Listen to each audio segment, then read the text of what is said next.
বয়স 22 বছর। Aditya Singh BCom second ইয়ারের পড়ুয়া। এই আদিত্য বাড়ি তার হাওড়ায়।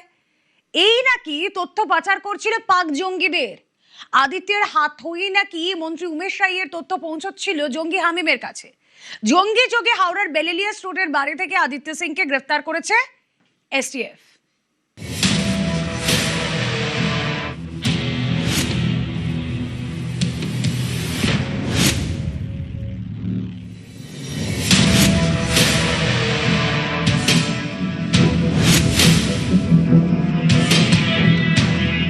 হাওড়ার বেলিলিয়াস রোডের একটি গলিতে এই ছাপোষা ফ্ল্যাট। এই ফ্ল্যাটের 3 তলা থেকেই রবিবার গ্রেফতার আদিত্য সিং, কলেজ পড়ুয়া। এসটিএফ এর দাবি, বর্ধমান থেকে ধৃত জঙ্গি হামিম মণ্ডলের সহযোগী ছিল এই আদিত্য। বছর 22-এর আদিত্য কলকাতার একটি কলেজের বিকম সেকেন্ড ইয়ারের পড়ুয়া। किसी से पता ही नहीं चलता था, लड़का आता था, खाता था और घर में कॉलेज में जाते थे। हाँ, कॉलेज पढ़ाई भी कर रहा था। মাস দুয়েক আগে হাওড়ার পিলখানায় থাকতো হামিম মণ্ডল, হাওড়ারই ছেলে আদিত্য। এসটিএফ সূত্রে দাবি, হামিম এবং আদিত্যর আলাপ গেমিং অ্যাপেই আদিত্যর মগজ ধোলাই করে হামিম। গেমিং অ্যাপ যেগুলো আছে, গেম হচ্ছে রিয়েল টাইম গেম খেলা হয়। এখানে যেহেতু ভয়েস বা বিভিন্ন ধরনের টেক্সট চ্যাট হয়, একটা গ্রুপ একসঙ্গে মিলে একটা গেম খেলছে যেখানটায় নিজেদের মধ্যে কোঅর্ডিনেশনের জন্য। এবার একটা যখন টেরোরিস্ট অ্যাক্টিভিটি হচ্ছে, কোঅর্ডিনেশন দরকার বিভিন্ন টেরোরিস্ট গ্রুপের মধ্যে, সেইটা অ্যাজ আ গেম ওটাকে এনফোর্স মারা বা এক্সিকিউট করতে পারছে। এবার এই গেমগুলো কিন্তু ম্যাক্সিমাম আমাদের দেশে ব্যান করা আছে। ভার্চুয়াল প্রাইভেট নেটওয়ার্ক ব্যবহার করে আমরা কিন্তু এই গেমগুলো খুলে দিতে পারছি। এবং যেহেতু ভিপিএন ইউজ করছি, যেখানটায় বাইরে থেকে কোনো ল এনফোর্সমেন্টের পক্ষে ইন্টারসেপ্ট করে ঢোকা বা সেখানে কি চলছে ধরা, সেইটা খুব ডিফিকাল্ট হয়ে যায়। জঙ্গিদের টার্গেটে ছিলেন মুখ্যমন্ত্রী, টার্গেটে ছিলেন রাজ্যের পুর ও নগর উন্নয়ন দপ্তরের প্রতিমন্ত্রী তথা হাওড়া উত্তরের বিধায়ক উমেশ রায়ও। তার ছেলেকে হানি ট্র্যাপে ফেলার ছক ছিল জঙ্গি হামিমের।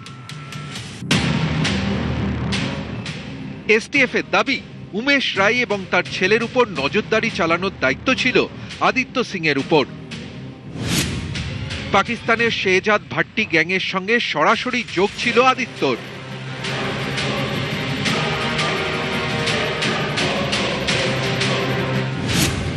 তাদের ছক ছিল মন্ত্রীপুত্রকে হানি ট্র্যাপে ফেলে অপহরণ করা। উমেশ রায়ের অফিসের ছবি, তার গাড়ির ছবি এবং ছেলের গতিবিধি শেহজাদ ভাট্টি গ্যাংকে পাঠাতো আদিত্য। এর জন্য ব্যবহার করা হতো সেশন অ্যাপের। যে আমাকে থ্রেট করেছিল পাকিস্তান থেকে, সে আমাকে একদিন একটা আমার অফিসের ভিডিও পাঠিয়েছিল, পরে আমার গাড়ির ছবি পাঠিয়েছে।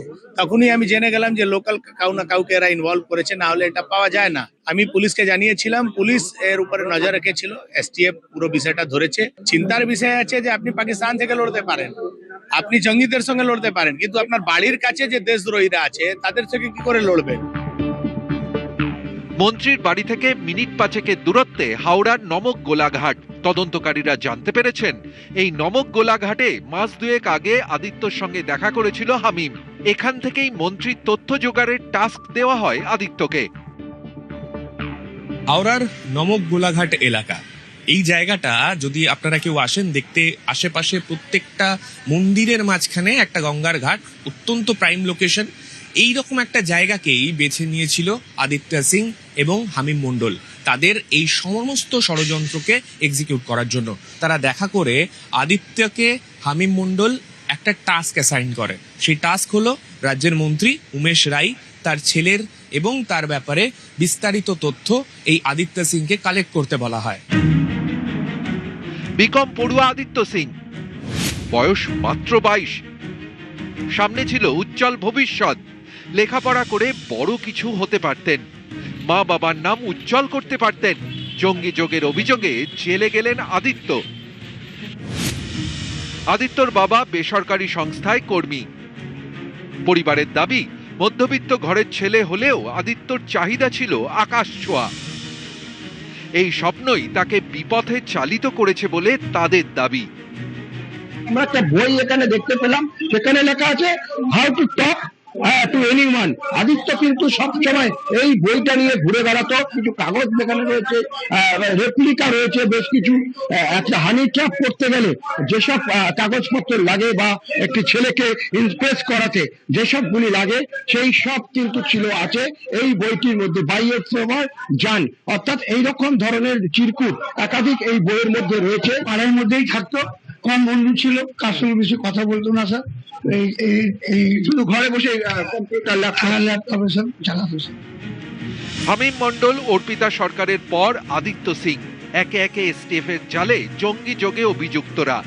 অনেকের মতে তদন্তে উঠে আসা এই নামগুলোই বুঝিয়ে দিচ্ছে কিভাবে সোশ্যাল মিডিয়ার মাধ্যমে তরুণ প্রজন্ম জড়িয়ে যাচ্ছে সন্ত্রাসের জালে। রৌনক দত্ত চৌধুরী, সান্নিক ঘোষ এবং দেবাশিস চক্রবর্তী, নিউজ 18 বাংলা।